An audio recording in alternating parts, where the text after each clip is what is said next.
All right, all right, all right. All right, fam. All right, guys, what's going on? Today is Friday. Not too sure what day it is, I'll be honest. I'll put it below. Idiot. So today is the day, Friday, that I'm gonna start the 4x4x48. For those that don't know what that is, the 4x4x48 is an annual challenge set by David Goggins, the ex-Navy SEAL ultra runner, all-round savage, where you run 4 miles every 4 hours for 48 hours. So you basically run every 12, 4 and 8. So I'm starting today on the Friday at 12 in the afternoon. That's because I want to try and finish on Sunday at 12 in the afternoon. So I'll be honest, guys, for those who have never done anything like this, I'm in the same boat as you. I've never done anything like this really. I have run a marathon. I wouldn't class myself as a runner as such, although I do run. I find it quite a nice way to get a workout in without, you know, normally going out on a bike and getting muddy and having to do a massive cleanup. So I'm not a runner, but I do run. So I've done a little bit of training for this, not a great deal. I've done the odd 4-mile run. The longest day I did was to do 3 of these sort of 4-mile runs, so I did 12 in total. I've done a few longer runs as well, so like probably the longest one of the year so far will probably be 16 miles. So to say that 48 miles is further is probably a drastic understatement, but here we go. So done a little bit of research into it and how other people have attempted this challenge. So mainly it's going to be about being organized and staying on top of nutrition.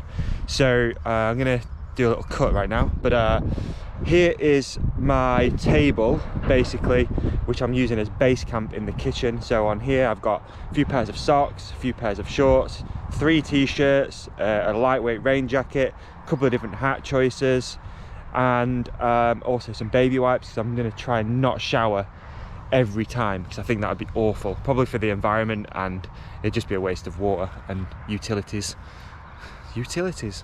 Anyway, so that's going to be base camp.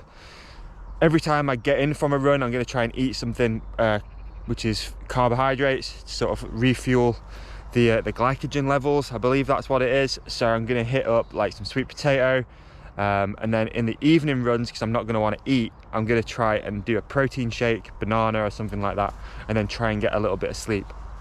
I think the hardest thing about this challenge, and obviously I've not even started yet, but I feel like the hardest thing is going to be the sleep deprivation, as well as stacking these runs on top of each other. For me, the 4-mile run isn't a problem, but it is in a weird way. So for me and my running ability, it actually takes me about an hour to get going. I feel like after an hour, I set into a sort of running pace and I can just keep going. And that's when, you know, I find things a little bit more comfortable. So like with a half marathon, which takes me about 2 and a bit hours, the final hour is actually the best because I'm settled in, things stop hurting, and I can just keep going. But with this 4 miles, it takes me about 30 minutes, give or take.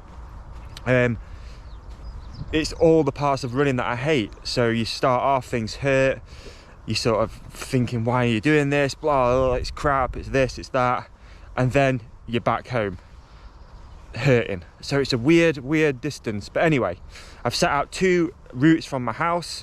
There is more, but I think I'm going to try and keep this super simple and just keep doing the same route, I think. So I've got one which goes quite steep uphill, and then I have one which is sort of a gradual uphill from home, and then a pretty nice downhill, turn around, and then it's quite a sort of like gradual uphill, and then a long gradual downhill to get home. So it's kind of annoying living in a bit of a valley because it's always uphill to get out. But anyway, just out here stretching my legs a little bit. It's about 9:30 in the morning or something. Just had a lay in, trying to make sure I got some good sleep in, and then we're going to get into this thing. But I'll try and take you along for the journey. For those that have never done this before, I'll try and document it the best I can. But I've got a feeling that sometimes I'm probably not going to want to take a GoPro out running with me, but we'll see. But for now, just gonna have a little walk with the doggy. You! I also failed to add that I am going to try and stay as active as possible in between these runs. I think one thing that's quite important is to not start seizing up. So although it's going to be difficult, I'm going to try not to just get back and sit on the sofa and just wait 4 hours to get out again, or 3.5 hours, or whatever it is. So I'm going to try and just keep active, keep doing stuff around the house, and yeah, we'll see how that plays out. But here we go. All right, cut to first run. Run number 1. We're in the arena now. Now we're in the arena, ready to go. Bit of a drip check. It's gone with the standard cap. It's pretty cold, I'll be honest with you, but because I'm going to try not to shower too often, decided best to be cold and try not to sweat too much. So the Sax Aerator tee, Sax shorts,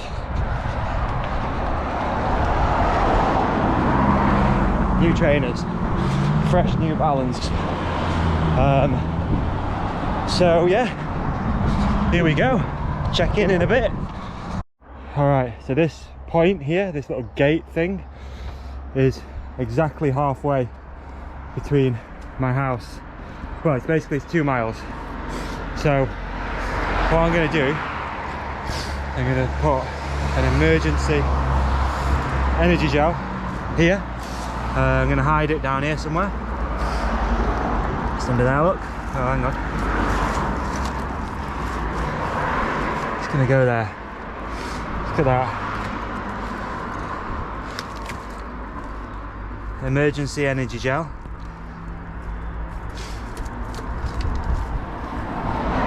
So the game is, don't use that gel. Whatever happens, don't use that gel. All right, now it's back home. So naturally, when I've told people that I'm going to be doing this, a few people have been like, why?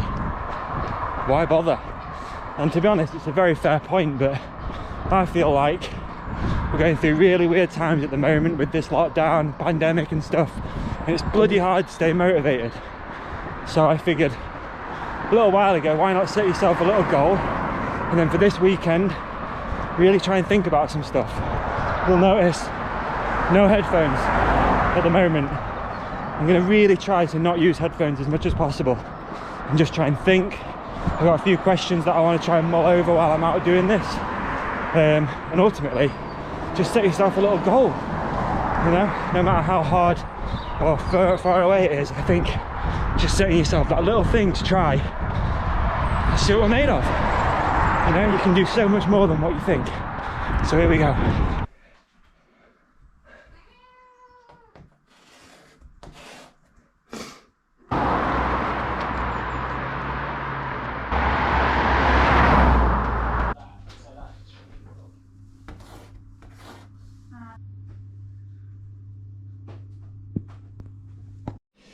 Alrighty, I'm just about to head out for the third run, so this will be miles 8 through to 12. I'm not going to take the GoPro for this one, just because it's actually kind of annoying to carry it, especially when it's so cold outside. Like, it's pretty cold out there right now, and it's just awkward, like having to, carry a GoPro around. It's not heavy, but it's also not light either when you're trying to keep all of the weight down. So yeah, a little bit of an update right there. As you can see, run this one and this one are done. We're now on to 8, and then I can enjoy a shower. And I'm looking forward to a shower, I'll be honest with you. You know, when you get that salty feeling on your face, no matter how many baby wipes I've used, I'm salty. So yeah, I'm gonna do a cold bath, cold shower, and then a hot shower to top things off, and then a bunch of food, and then maybe try and take a nap, I think, before going out for the 12 p.m. which hopefully I've got a friend joining me for that one, so that'll be pretty cool. We will see. So anyway, got a few minutes to go. I'm gonna get out there and get this one done. You.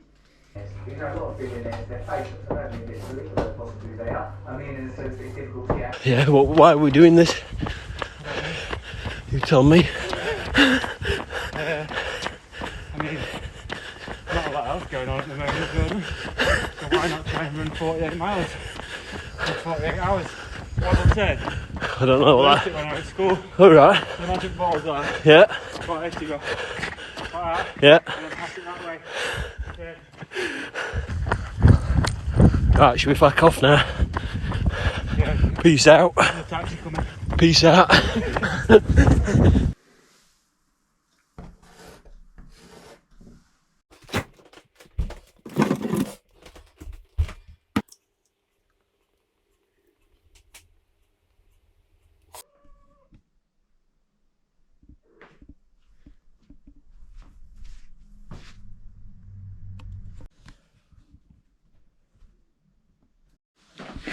Alright, so the first 4 AM one was probably what I was worried about most, but just got it done. Yeah, we're feeling okay. Give or take. A little bit of cramp in one of my calves, but other than that, the main thing is.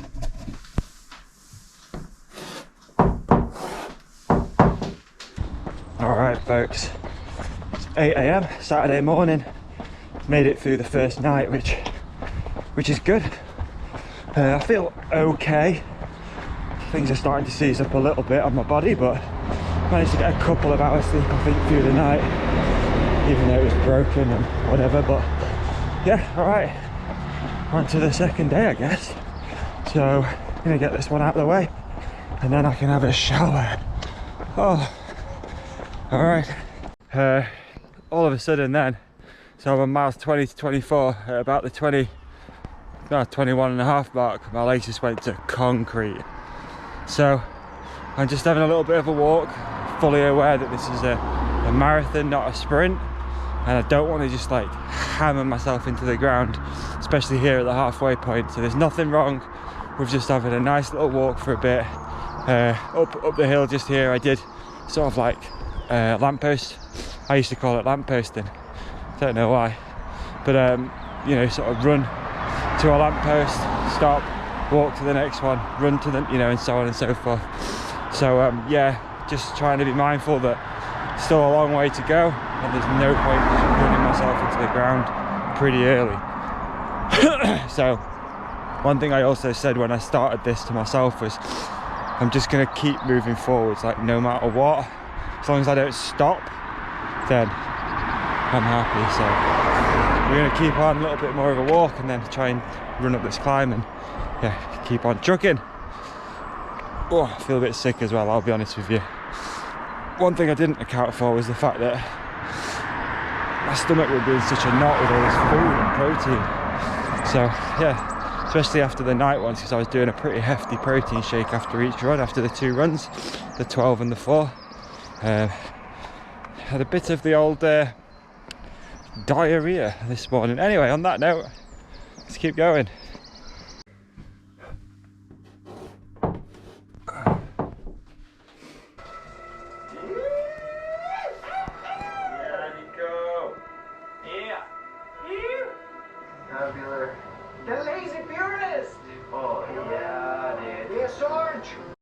Alright, just getting ready to head out for the 12 in the afternoon one on the Saturday. A bit of a different vibe for this, I think. The although he doesn't look like it, the dog. Oi, okay. Acting how I feel. The dog needs a bit of a walk, so I'm very mindful that this is a marathon, not a sprint. So I'm going to go and just sort of walk the dog for 4 miles and just try and mix in a little bit of running where we can. But yeah, just a little bit of maybe like active recovery I feel like on this one, just try and get the blood flowing a little bit. I'm going to take a bottle of electrolytes with me. I think I might not, but either way I'm just going to try and just refuel for the next few hours, really try and get a nap in after, and then hopefully we'll be good to power through the evening. So that's my thought process. Whether it works, I mean, we get to find out. So right, kit up, get out. It's going to take a little bit longer, which means that I'm going to have less time to recover when we return, and that is one of the things that I'm noticing that I'm thinking about a lot while I'm out. I'm like, right, I need to keep going faster, because then when you get back you get longer to rest and recover. So yeah, mindful of that as well. So there's a lot going on, but ultimately it's about just staying present and just, I said to myself, I think I might have said it in one of the earlier clips, I just want to keep moving forwards. So even if that is walking a little bit, just keep going, and that should get us to the finish line. All right, see you out there. Yeah, go. Not entirely sure a lurcher's the best pace man, to be honest, but here we are. It's pretty steep, this bit. Ooh. All right, so one of the reasons I wanted to try and avoid this route is because it's pretty much all uphill. Obviously it's down on the way back, but running downhill, especially when you've already done 20 odd mile, it'll be 26, hurts just as much as going uphill, I find. So this is the path. We're basically winding our way all the way up here, up to those trees at the top, where there's a gate, which is exactly 2 miles away from my house. So that's what we're doing. And the dog's having a great time. And really that's all that matters. That's all that matters. We've got to enjoy this thing too. So keep going. 2 miles. Let's go back. Yeah, I know it's stupid. So after each run, my routine is exactly the same. So all my running clothes off, have a bit of a wipe down with some baby wipes. Everything that I'm using is going on the radiator to try and keep it dry and away from the from sweat. A few things I'm noticing, so just as a bit of a catch up, I don't know if I've even spoke about this, I honestly can't remember, but nipples are killing. Having quite a lot of nipple rub. Here you go. There you go, it's quite red on the old end there, you can see. And I'm sorry folks, if you're squeamish, tune out. My bumhole, it's killing. I've been putting so much food into my body, and obviously the running and the jingling around, making everything like a washing machine. And I'm going to the bathroom like crazy, so I'm about to Sudocrem that bad boy up. I'll not show you an extreme close-up of that, because no doubt whenever you're watching this, you don't need it. So yeah, that's my little routine. Everything wet, I sweat it off on the radiator to dry, clean stuff on, pair of shorts, got these nice Saks Frontier shorts, which have got the mesh ballpark pouch inside. So these are really nice, super comfortable, as you can see. So slide those things on and just a hoodie, and then just chill, try and stretch a little bit. I'm gonna try and eat now, and then back out at 4. All right, oh, I can tip this thing off. I also messed up my time, so I thought this was halfway, but it turns out this was halfway, and this is where I finish, not there. I'm an idiot, but I've gained 4 hours of my life, so that's great. Yeah. That broccoli. I don't know.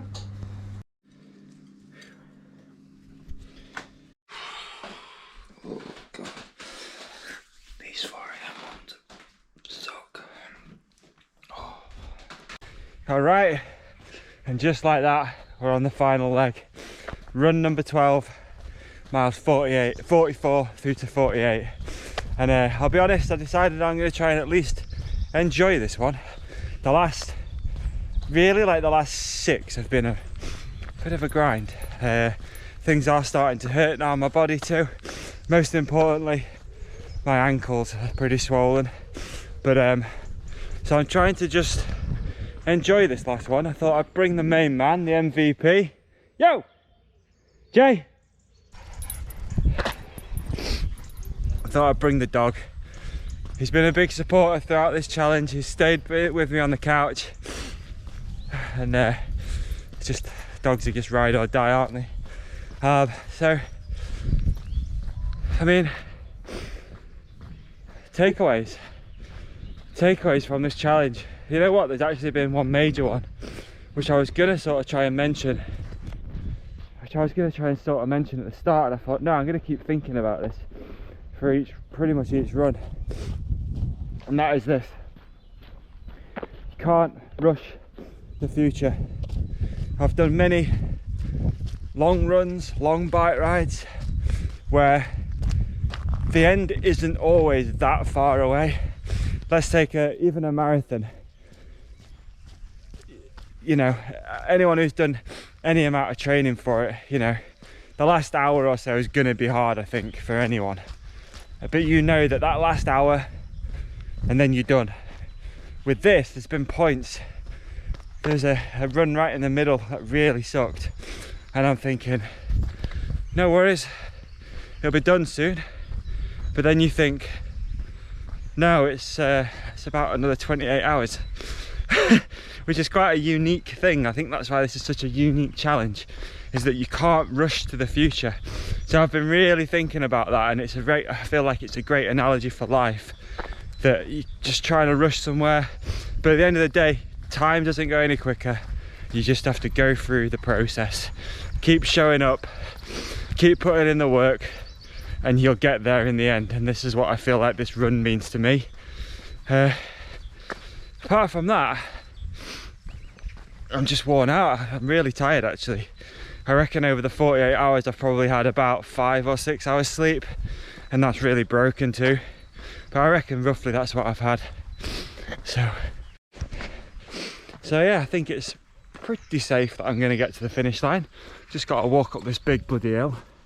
But I thought if I'm going to end on one, I'll end on the route that I don't like, because then at least I can bring the dog as well, because he hates walking on the road, just like I hate running on the road. But somehow I've run 40 miles on it in 2 days, eight of those off-road. So yeah, just trying to enjoy this one, folks. Massive thank you to everyone who's watched the video. If you are going to attempt this, I might do a couple of follow-up videos and sort of explain what I think you should be doing. But ultimately, just keep waking up and keep running, and just stay present. Just stay present. I listened to another takeaway. I listened to a podcast ages ago, and this guy was an ultra runner. I can't remember his name. It wasn't David Goggins.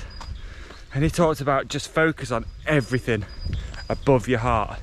Anything going on below that doesn't matter. Keep showing up for your heart, and just keep thinking in your head about all positive stuff, how well it's going. Don't even worry about how your shoulders feel, even though that's above your heart. Anyway, but how your legs feel. I can honestly say that there's only been one point in this whole thing where I've gone, my legs are hurting. Other than that, I've blanked it out and just kept going. And that's what I said to myself when I started this. Just like in life, just keep moving forwards. Thank you for watching, folks. I guess I'm going to get to the finish line. If I don't, then this will be an even better video, because I'll be stuck somewhere. One love. We did it. This is probably why I wanted to end the last part. Beautiful day in the Peaking District. Oh, all right, 2 more miles to go.